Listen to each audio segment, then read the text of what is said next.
पाकिस्तान का आतंकी चेहरा फिर बेनकाब हुआ। लश्कर तैयबा कमांडर नदीम ने खुद कबूल किया है भारत को लेकर लश्कर तैयबा के कमांडर ने जहर उगला है। जम्मू कश्मीर में आतंकी भेजने की बात कबूली है। हमारे लोगों का खून कश्मीर के चप्पे चप्पे पर है।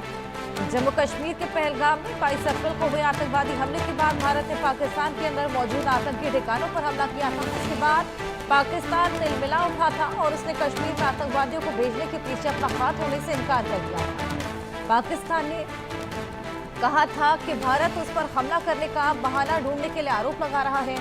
हालांकि अब पाकिस्तानी सेना की छत्र छाया में पड़ रहे शीर्ष आतंकी कमांडर ने खुद ही कबूल किया कि वो जम्मू कश्मीर में भारत के खिलाफ आतंकी भेजता रहा है। लश्कर तैयबा के शीर्ष कमांडर फैसल नदीम ने हाल ही में पाकिस्तानी सेना के समर्थन में हुई रैली में हिस्सा लिया था। इस दौरान उसने भारत और जम्मू कश्मीर को लेकर जहर उगला और कश्मीर में आतंकी भेजने की बात कबूली। रैली में बोलते हुए नदीम ने कहा कि हम उन लोगों में से हैं जिसने लोगों का खून कश्मीर के चप्पे चप्पे पर है। कोई गांव ऐसा नहीं, कोई शहर ऐसा नहीं, कोई इलाका ऐसा नहीं जहां हमारे किसी शहीद का खून मौजूद था।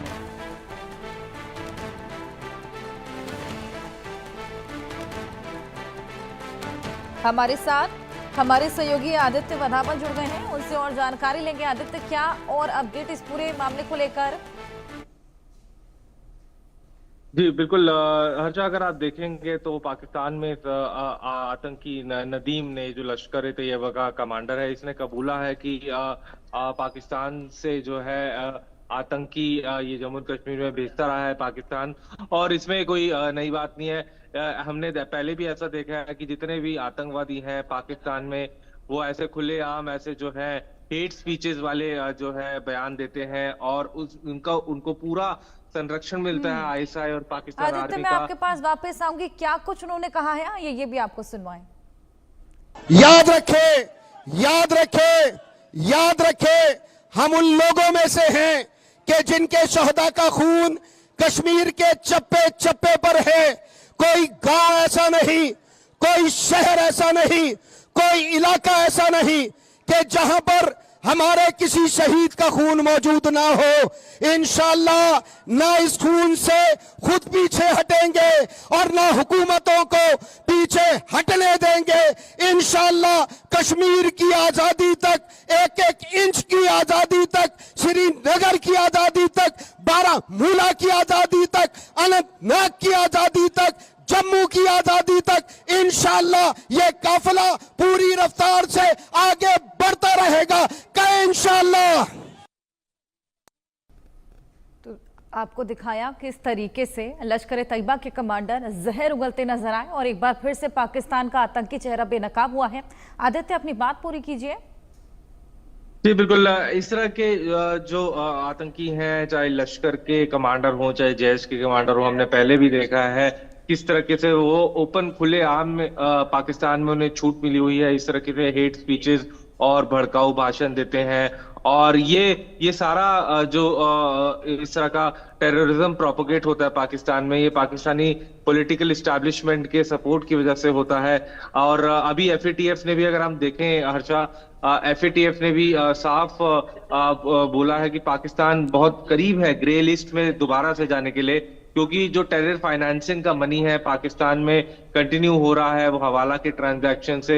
और अगर इस समय पाकिस्तान पहले से ही बहुत मुसीबत में है, क्योंकि उधर से तहरीके तालिबान के अटैक्स हो रहे हैं, बीएलए के अटैक्स हो रहे हैं, और तब भी पाकिस्तान इन चीजों को बढ़ावा दे रहा है। तो कहीं ना कहीं आने वाले समय में पाकिस्तान के लिए बहुत बेहद दिक्कतें होने वाली है, क्योंकि ये आतंकियों को खुला एक प्लेटफॉर्म देता है और तो वो वहां की जनता को जो है रेडिकलाइज करने का काम करते हैं। वहां के जो पाकिस्तान के युवक हैं उनको रेडिकलाइज करने का काम करते हैं।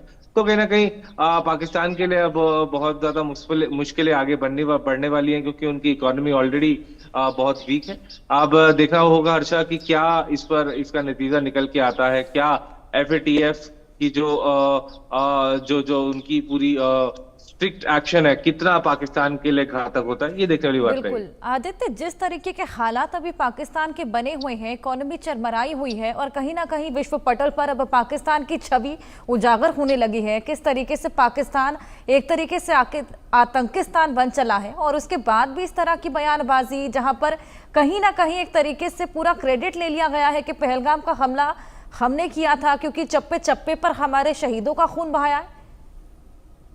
जी बिल्कुल, अभी भी इसके बाद भी क्योंकि ये दिखाता है कि पाकिस्तान में जो इकोसिस्टम है, टेरर इकोसिस्टम है, वो उसको जो बढ़ावा और फंडिंग दिया जा रहा है वो पाकिस्तान मिलिट्री इस्टेब्लिशमेंट और वहाँ की जो पॉलिटिकल इस्टेब्लिशमेंट है उनके रेख देख के नीचे हो रहा है। क्योंकि हमने देखा कि किस तरह से जब ऑपरेशन सिंदूर हुआ था पाकिस्तान में, जो जितने भी आतंकी मारे गए थे ऑपरेशन सिंदूर में, उनका जो जनाजा है वो आर्मी के बड़े अफसरों ने और मुनीर ने भी इन आतंकियों के साथ अटेंड करा था। तो कहीं ना कहीं ये साफ तौर पे जाहिर करता है पाकिस्तान का ये चेहरा है, दोगला चेहरा है। एक तरफ कहता है कि हम टेररिज्म के खिलाफ है और उसके बाद जो है टेररिज्म के इकोसिस्टम को इस तरह से बढ़ावा देता है। तो कहीं ना कहीं ये पाकिस्तान के लिए आगे बेहद दिक्कतों का पाकिस्तान को बहुत बेहद दिक्कतों का सामना करना पड़ सकता है। बिल्कुल, अपनी बयानबाजी में खुद ही पाकिस्तान लगातार उलझता हुआ नजर आ रहा है। बहुत शुक्रिया आदित्य, तमाम जानकारियां साझा करने के लिए। आगे बढ़ेंगे पाकिस्तान के